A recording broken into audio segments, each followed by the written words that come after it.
Oh, fuck. All right, let's blow through this. Welcome to Fantasy Sports Addicts Anonymous. My name is Tom. I'm a fantasy sports addict. Today is Monday, the 17th of September. It is day one of our fantasy baseball championship matchups. It's the finals, semifinals. I'm going to talk about. I'm going to show you what they look like. Let's just breeze through it right now. Yesterday was Sunday, clearly. And you will see the standings prior to the final day. You'll notice there's some very close scores. We'll go through them all, describe what happened in a brief fashion. But here we go. Starting it off like we have been the last couple of weeks. Hopefully you all can see that. We're looking at, a little screen grab I made. I was going to do a fancier video for this, but fuck it. I didn't. By the end of the day, I wasn't into it yesterday. So bear with me. We're looking at James's FSAA Dynasty. Fucking A, man. And there was some fucking A. Now, you'll notice there was a little bit of room to wiggle here between Cubby and Pete. Pete's slamming it in a lot of leagues this year. Obviously, Nathan pretty much had a handle on Eric. Florida Eric, I believe his name is. Nate Dogg, ready to rock. Okay, moving on. We got... So, anyways, these matchups, most of them, you'll see some obvious blowouts. Most of these matchups were very close. And, in fact, so close that I've never seen matchups changing as the tide and the wind blow, basically. This is the FSAA head-to-head snake league, as you can see. James, Cubby, all your stolen base. J Money right in two. This went down to the wire. It was back and forth. We got AJ and Pepsi Pete.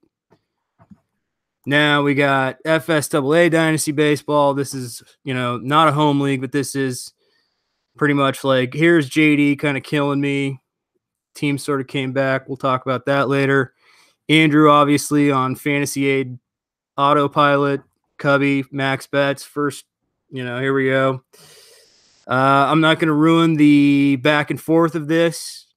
I'll save that for when we show you the actual standings as we approach this finals week, this championship week. Here's Ryan, formerly Ryan's Hall of Fame League. Myself, of course, going against J Money. JD going against Woot. This is one of the closer... not really closer. I guess this is one of the more predictable matchups. Yeah, so that was one of the, the way things kind of worked out there. And then, of course, this one was brutal. It was back and forth all day. This is my League of Evil. This is the home dynasty. Ryan tied back and forth with J Money. And, of course, myself going back and forth with Flash, tied. I'll get into that when we go through the final standings, but just wanted to update you. This is what it looked like as of the start of games Sunday morning. Okay. Y'all with me now? Little update. Update-a-roo. Perfect. Okay, let's see who got fucked the hardest. Because, like I said, I've never seen a handful of semifinals matchups. Again, 20 teams. There were so many close matchups that literally... were like shifting like blades of grass. I mean, there were so many ways each of us could have won or lost a given matchup. And some of the ridiculous ways that some of us either won or lost were unrivaled. And like, I swear to God, we've been on Yahoo now since what, 2002? So that's 16 years. Thank God this is our last year on Yahoo. You all know that, but let's just look at what happened. Let's, we're going to get the breaks here. It hurts sometimes. So, we got Pete. Fuck James over. And, of course, Eric. Not too hard to tell here that Nathan was going to go fuck Eric over. But so, in FNA Dynasty, that's Cubby, James's Dynasty, 16-team or 8 original teams in the playoffs. It now comes down to Pepsi Pete, who is just having a fantastic season. Like, I would say we've all had pretty good seasons. There's a handful of us that have had better seasons than others, but by far the best fantasy season in baseball right now belongs to Pepsi Pete. He's chasing at least 3 championship trophies. So everybody, like, if you see Pete around, or I mean, just we're not worthy, throw him a GIF, something like that, because Pete's been kicking ass. Now Nathan has something to say about it. I'm not going to discount him here. Nathan's going to put up a fight. It's not going to be any pink tea. You know what I'm saying? I'll keep moving along the head-to-head snake. Pete again. And there's James. All your stolen base. Held out. He got it. So, dispatched AJ, did Pete, and of course, J Money was dispatched. Now, that was a very close matchup. It came down to, does so-and-so hit a home run for the Dodgers, or does such and such starter give up, shit the bed? I mean, it was one of those back and forth matchups between James and J Money. At one point, J Money had pulled back pitchers, but then the Texas San Diego game. This is fucking ridiculous. The Texas San Diego game. I don't know if anybody was paying attention to that the other night, where Mike Minor's pitching for Texas. It's like tight. It's like 3-2. San Diego goes ahead, and then, of course, their closer gets the win. James gets the win that was supposed to go to J Money. J Money's probably, so now he's got to start stripling, and it was basically just comedy of errors. Again, this is one of those insane matchups that could have blown either way at any instance in the final game, basically, of the week. So that ESPN St. Louis Dodgers game last night was highly influential. Even some of my games came down to it. We'll get to that in a minute. Let me go back here, and we'll take a look. All right, so obviously Pete and James Cubby, congratulations, guys. And sorry, scanning along here. FSAA Dynasty. Yeah. This is where things start to get a little bit, well, we're going to have some airing of grievances, okay? But this is where some things start to get a little fucked. You'll notice top 2 teams are bounced. Now, that's no knock on JD. JD pretty much thoroughly manhandled me. I mean, he was, he lightened up on Sunday. He gave me the reach around after he totally, dicked me down the whole week. But it was nice. I was less focused on FSAA Dynasty baseball and more on the home leagues, because missing Bauer and missing certain players, your team's just, I had to activate Judge in the middle of the week, and it totally screwed my ability to stream players. So activating Judge for no fucking reason, basically to just sit on my bench. And this is a Dynasty league. You can't drop Aaron Judge. You'd be out of your goddamn fucking mind. So anyways, JD just thoroughly manhandled me. And then we got no show, no play, taking a siesta here. No slam. We'll get into this later, but this kind of happens. You get these teams that are all about the drafts. They get really excited, and then when it comes to the regular season or the grind of it, things happen and things fall apart. And nobody really likes to see this. But we had Fantasy Aid. Andrew, through no fault of his own necessarily, basically coast through the first 2 rounds of the playoffs. Like a ship adrift in the ocean, and ran over, I believe, was it Nathan? I'm not sure if it was, no, it wasn't. I'm not sure who it was. And then he took out James. You saw that matchup, took out James, and it came down to again, one of the close matchups. A lot of these matchups were painfully close. So now JD is going against a dead team. This is one of those matchups where if you're any kind of fantasy fan, let's be honest, the guy who's not setting his team and the guy who is setting his team, we bumped him out of first JD had first pretty much all year. And then James and I like come through like first, second. And I think I was last week of the season that I shoved ahead of JD for that bye week. So JD reclaims his spot, top of the league, basically. Going against a dead team, not any way you want to win. Even if the dead team still wins, it's not how you want to. There's no win here. So even if I automatically crown JD,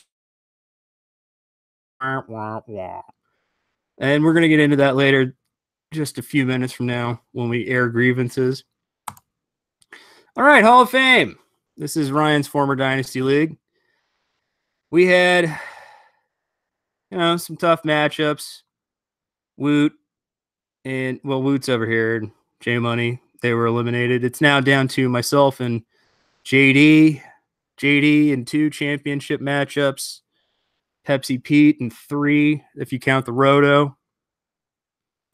And I don't like the prospects. You saw what he did to me last week, or I don't know if he showed it, but he basically killed me like nothing. It was sad. So I got to go against JD. I think this is the 4th year in a row I've been in the championship bracket for Hall of Fame. I'm yet to come away with the championship trophy, so don't bank on it. Moving along to my league, where there's no way in hell I should have been eliminated. I was going against Flash. We tied 6-6. I lost on a tiebreaker of 1 game. Now, had the Diamondbacks not completely shit the bed against Justin Verlander, had my own hometown team not fucked me to death right out the window, perhaps I might have matched him in quality starts or wins and not lost on a fucking tiebreak of 1 goddamn regular season game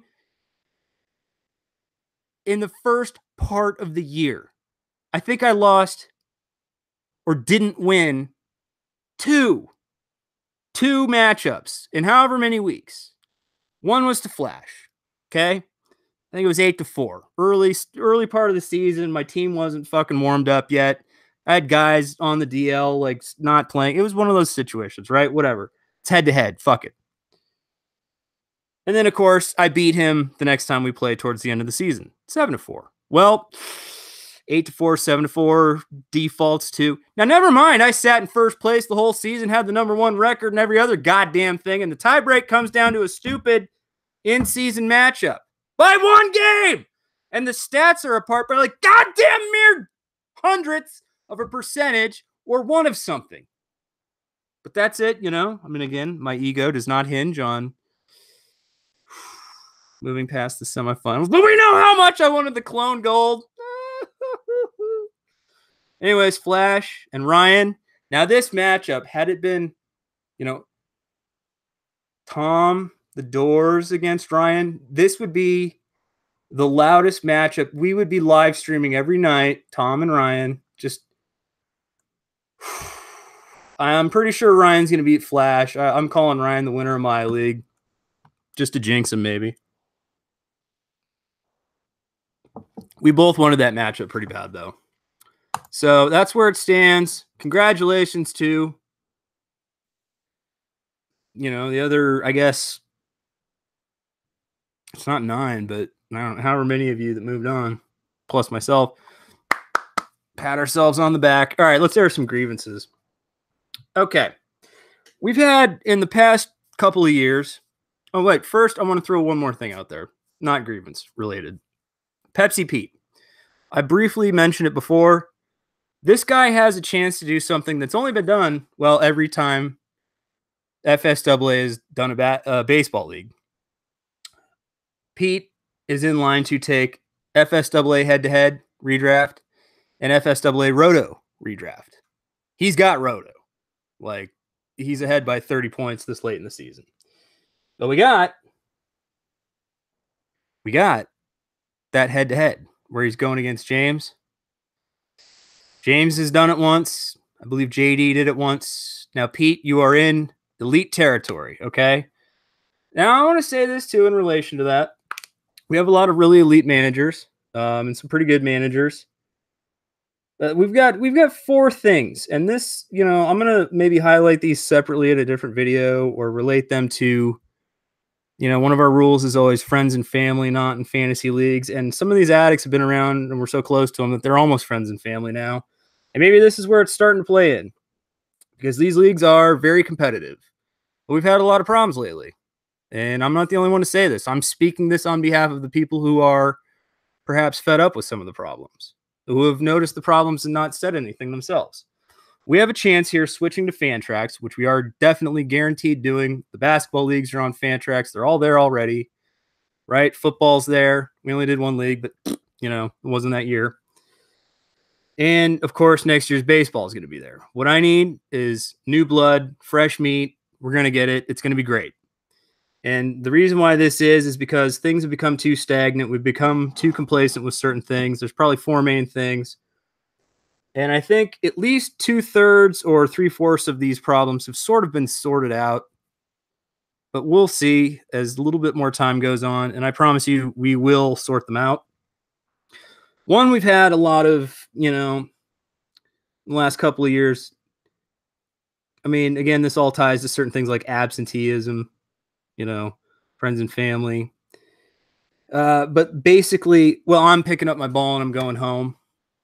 And then, next year you're back. It's like, oh, no, is it? And is that Costanza over there? Okay. All right. Well, we love our addicts. We love people like, come on back. Welcome back. Shit. We missed you. The other thing we got is rabble rousers. I think we know who I'm talking about specifically here. Just that manager that's always just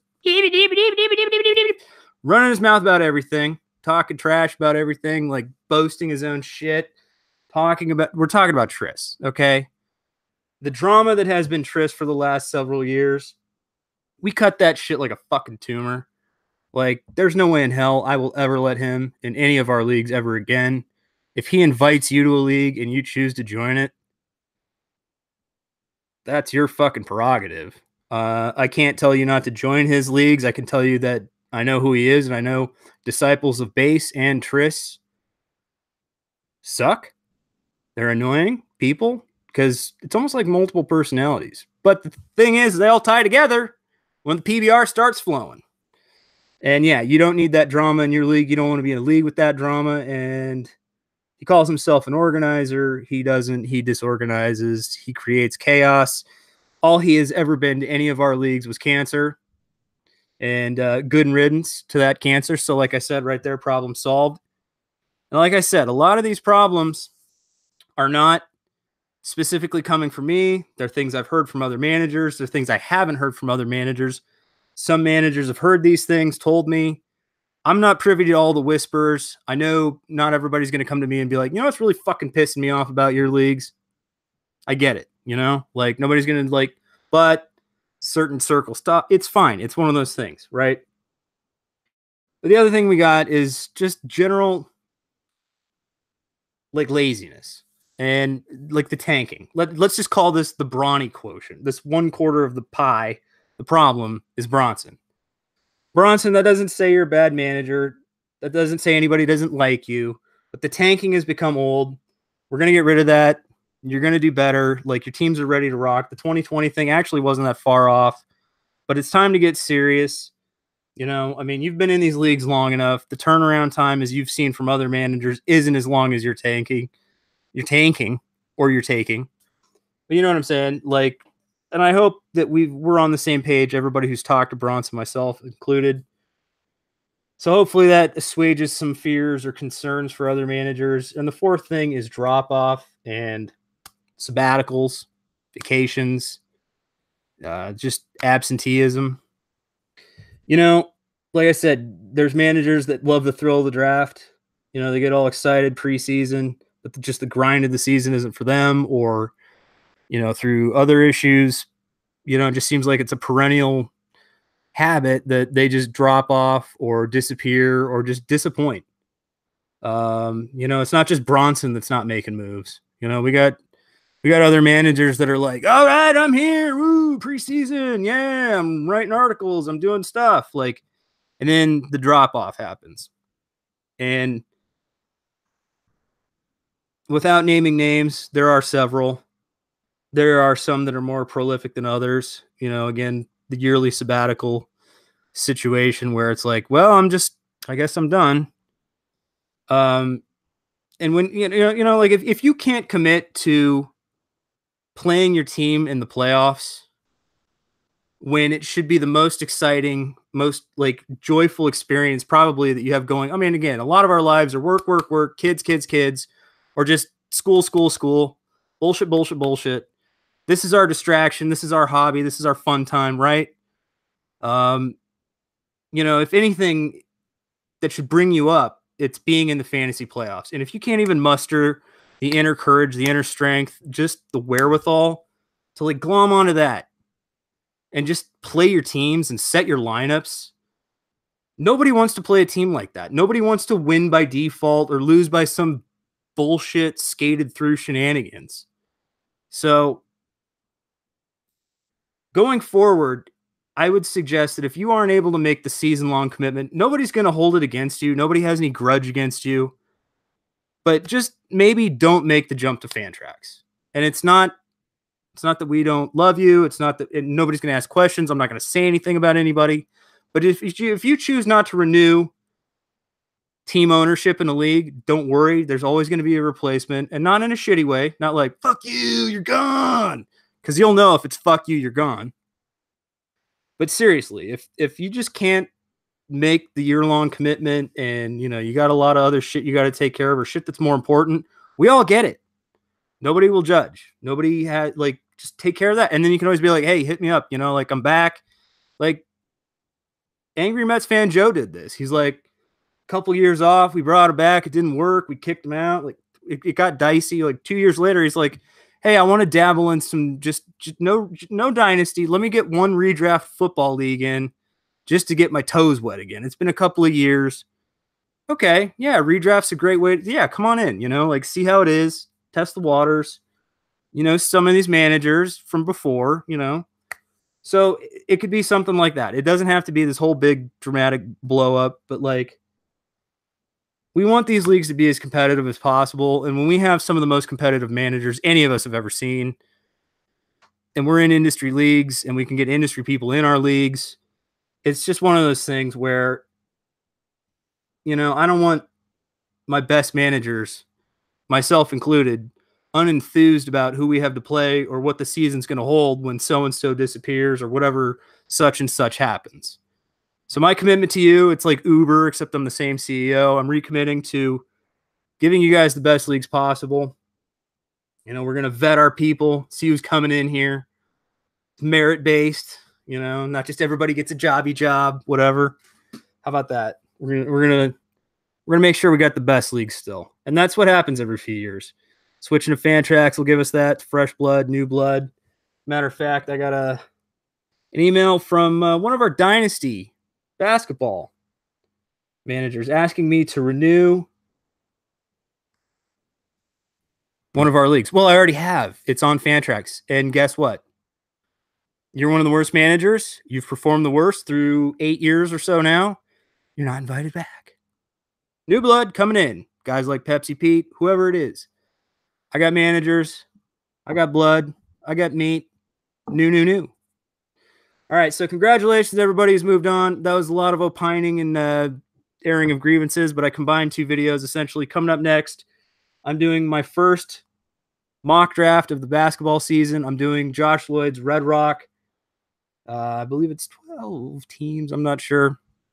It's an auction, so it's my first basketball mock of the season. It is auction, but it's coming up right after this. Check it out if you're into hoops. If you want to get into some hoops leagues, let me know. Fantasy gods, please grant me the serenity to set my ideal lineups, courage to add drop aggressively, wisdom as always, make good trades. Amen. If you need some roster advice, come on by our website. You got to figure out who you're starting. Lee says he's starting his fantasy playoffs this week. I don't know how that's happening, but if you want to, you're in the finals, championship round, you need some help, come on by the website or hit us up on Twitter, fantasysportsaddicts.com, or letter F, letter S, word double, letter A, FSAA on Twitter.